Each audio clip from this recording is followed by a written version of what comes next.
Bonjour à tous, je continue à vous partager des extraits du livre du cardinal Ratzinger, Foi, vérité, tolérance. On le voit, les problèmes philosophiques, politiques et religieux que pose la liberté forment un tout indissoluble. Jean-Paul Sartre pose la question dans toute son ampleur et dans tout son sérieux. Pour lui, la liberté de l'homme est sa malédiction, car au contraire de l'animal, il n'a pas de nature. Le premier vit selon des lois qui lui sont inhérentes, sans nul besoin de réfléchir sur la façon de mener son existence. Mais la vie humaine n'est pas prédéterminée, elle est une question ouverte.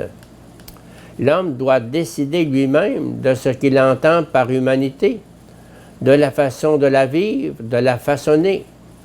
Il n'est pas nature, il est seulement liberté. Il doit conduire sa vie n'importe où, mais il doit le faire dans le vide. Cette liberté sans sens est son enfer.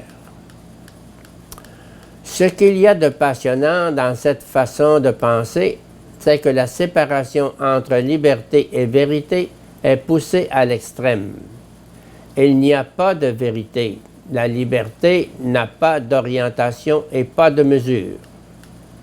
Mais cette absence totale de vérité, cette absence de tout lien moral et métaphysique, cette liberté anarchique absolue qui définit l'être même de l'homme, se dévoile à celui qui cherche à la vivre non pas comme accomplissement suprême de l'existence, mais comme tomber dans le néant, vide absolu.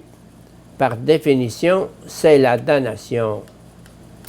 En extrapolant cette notion de liberté qui est au cœur de l'expérience de Sartre lui-même, il devient manifeste que la libération de la vérité n'engendre en rien une liberté pure, mais la détruit. Prise radicalement, la liberté anarchique ne résout rien, mais fait de l'homme un raté, une créature sans aucun sens. La liberté humaine. Je veux parler du problème de l'avortement. Dans la perspective de la tendance individualisante radicale, celui-ci semble un droit de la liberté. Mais dans l'avortement, la femme dispose-t-elle vraiment de la décision qui la concerne? Ne décide-t-elle pas d'un autre par le fait même qu'elle ne lui consent aucune liberté, qu'elle lui ôte tout espace de liberté, la vie, parce que celui-ci concurrence la sienne?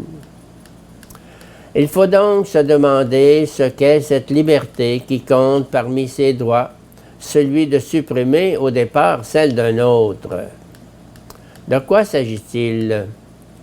L'existence d'un humain se trouve si intimement tissée à celle d'un autre être humain, celle de la mère, qu'elle ne peut durant un temps consister en rien d'autre qu'en une fusion corporelle, en une unité physique avec celle-ci, sans pour autant rien perdre de sa différenciation et sans qu'on puisse contester son identité, son être soi.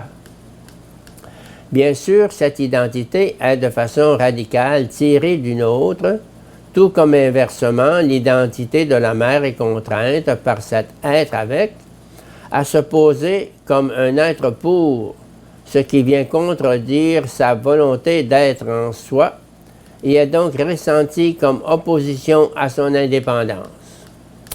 Mais s'il faut ajouter qu'une fois né, l'enfant, même si son partir de et son être avec ont changé de forme, demeure tout autant dépendant, tout autant renvoyé à un pour lui. Bien sûr, on peut désormais l'envoyer dans un home et l'ordonner à un autre pour, mais la figure anthropologique reste la même. Un être à partir de aspire à un pour et consent donc à la limite de sa liberté, ou plutôt appelle une vie de liberté faite non pas de concurrence, mais de soutien réciproque.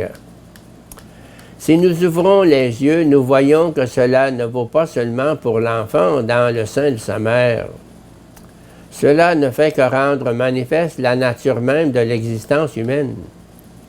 Il est tout aussi vrai de dire de l'adulte qu'il ne peut exister qu'avec l'autre et à partir de lui, en étant ainsi toujours renvoyé à un pour qu'il voudrait justement exclure. Pour le dire de façon plus précise, l'homme présuppose de soi l'être pour les autres, tel qu'il s'est aujourd'hui constitué dans le système de prestation de services, mais il voudrait pour sa part échapper à la contrainte de l'être de et de l'être pour, être ainsi totalement indépendant, donc habilité à faire ce qu'il veut.